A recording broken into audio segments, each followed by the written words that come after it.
Imagine this for a second. You're sitting in a car that costs less than a base Model 3. The doors open upwards like a supercar. The seats massage you like you're in a Rolls-Royce. The dashboard is one giant 50-inch screen that floats in front of you. The car drives itself better than any Tesla on FSD today. And it's made in China. Now tell me honestly, does that sound like science fiction, or does it sound like 2025?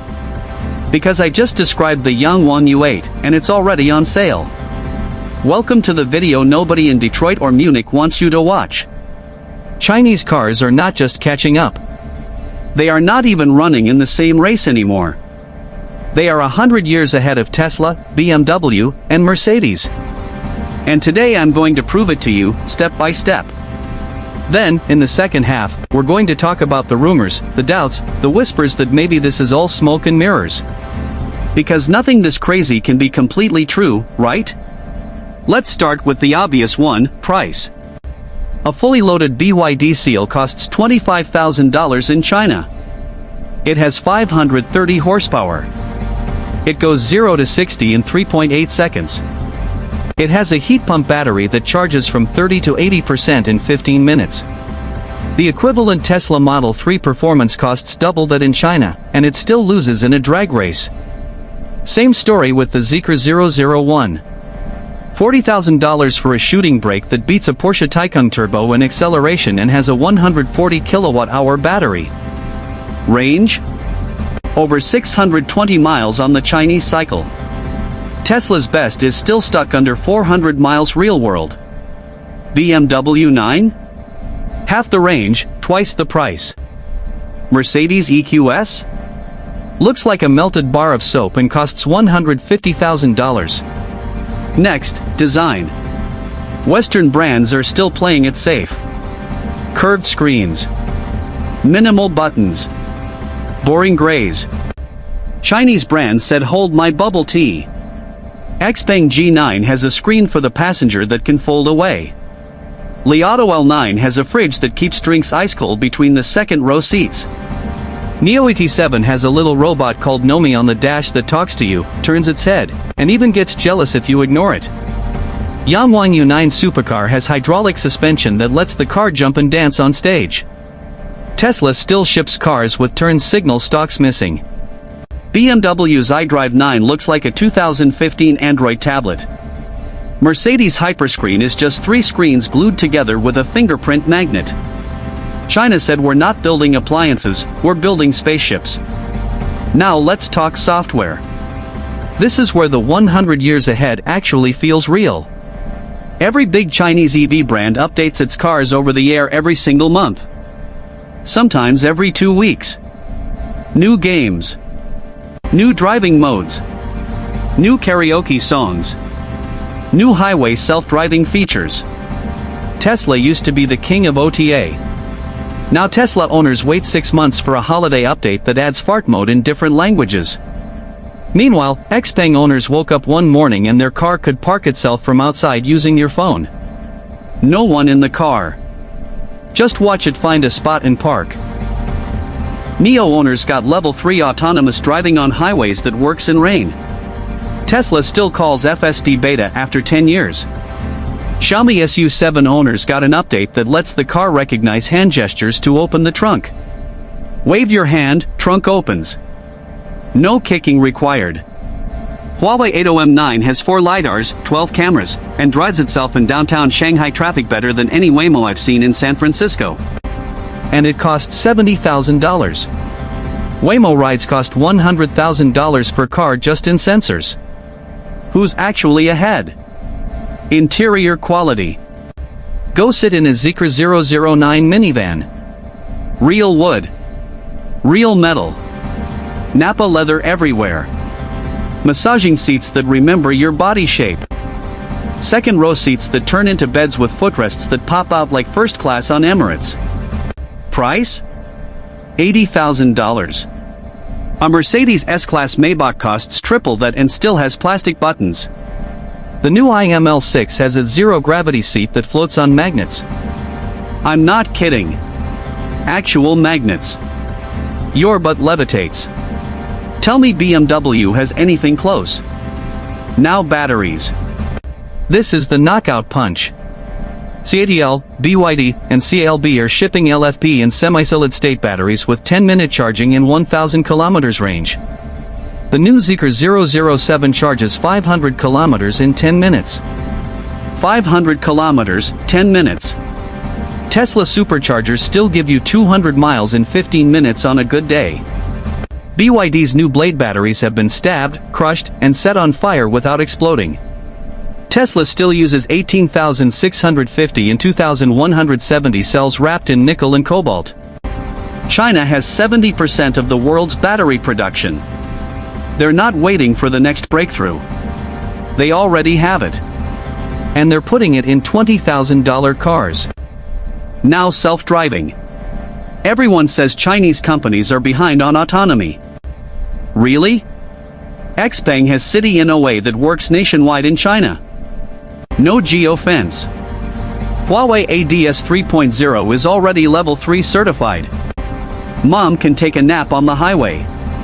Li Auto's AD Max 3.0 recognizes traffic lights, pedestrians, and even motorcycles cutting in. Tesla still can't handle a left turn in San Francisco without disengaging. Robotaxi Day keeps getting delayed. China already has thousands of Robotaxis running in dozens of cities. Baidu Apollo Go did 5 million rides last year. Pony.ai, WeRide, DeepRoute, all Chinese. They're not talking about the future. They're living it. And the crazy part? Most of these companies didn't exist 10 years ago. BYD was making flip phones. XPeng was a browser. Neo was nothing. Li Auto was a guy with a dream. Now they're destroying century-old giants. So yeah, I said it. Chinese cars are 100 years ahead. But now let's slow down. Because this is where the rumors start flying. And I have to be honest with you. Maybe it's not that simple. Maybe the 100 years ahead is only true on paper. Or only true in China. Let's talk about the whispers. First rumor, most of these insane features only work perfectly inside China. The maps are Chinese. The traffic signs are Chinese. The servers are Chinese. Take an XPeng to Europe and suddenly City NOA disappears. Take a Huawei Aito to America and the level 3 system turns into level 2. Is it really ahead if it only works at home? Second rumor, quality is still a coin flip. Yes, the top trim Zeekr feels like $1 million. But go sit in a base BYD Qin and the plastics feel cheap. Panel gaps on some Neos are still embarrassing. Early ES8s had doors that wouldn't close in winter. Some owners report software bugs that brick the car for days. Tesla has bugs too, but at least the build quality is consistent. Third rumor, they're all subsidized to hell. The Chinese government gave hundreds of billions in subsidies, tax breaks, free land. Local governments buy fleets just to hit quotas. Is this real competition, or is it state-sponsored domination? If the subsidies disappear tomorrow, can they still sell a $25,000 car with 500 horsepower? Maybe not. Fourth rumor, safety is questionable. Euro NCAP just tested the XPeng G6 and gave it 5 stars. BYD Seal 5 stars. Zeekr 001 5 stars. But some smaller brands still cut corners. There are videos of cheap Chinese EVs folding like paper in crashes. Not every brand is BYD. Not every car is built the same. Fifth rumor, the software is spying on you. Huawei, Xiaomi, Baidu, all Chinese tech giants. Your car has 20 cameras, microphones, 4G per 5G always on. Where is the data going? The government can already track every citizen. Now they can track where your car goes, who's in it, what you say. In the West we freak out about Tesla cameras. In China it's just Tuesday. Sixth rumor, resale value is collapsing. Early adopters are finding their 2022 Neos worth half after 2 years. Software updates stop after 5 years on some models. Batteries are rented on older Neos, so you're stuck paying forever. Tesla holds value better. BMW and Mercedes still have brand cachet. Chinese luxury brands? Not yet. 7th rumor, they copy everything. The Xiaomi SU7 looks suspiciously like a Porsche Taycan had a baby with a Model S. The Zeekr 009 is a Toyota Alphard that went to the gym. A Hi-Fi X has gullwing doors because, why not copy Tesla Model X? Design theft is real. Patents? Optional. 8th rumor, the 1,000 kilometers range numbers are fantasy. Chinese CLTC cycle is a joke. Real world, most of these 700-mile cars do 350 to 400 in winter. Same as Tesla. 10-minute charging? Only if you find an 800 kilowatt station that exists in 5 cities. Most public chargers are still 120 kilowatts. So maybe the gap isn't 100 years. Maybe it's 5 to 10 years in some areas. Maybe in other areas the West is still ahead. Tesla still has the best charging network outside China. Porsche Taycan still handles better. BMW still builds the best manual, okay, bad example. Mercedes still has that S-Class quietness at 150 miles per hour. Rivian still makes the best off-roader. Lucid still has the longest real-world range in America. Maybe China is ahead on features, price, and software speed.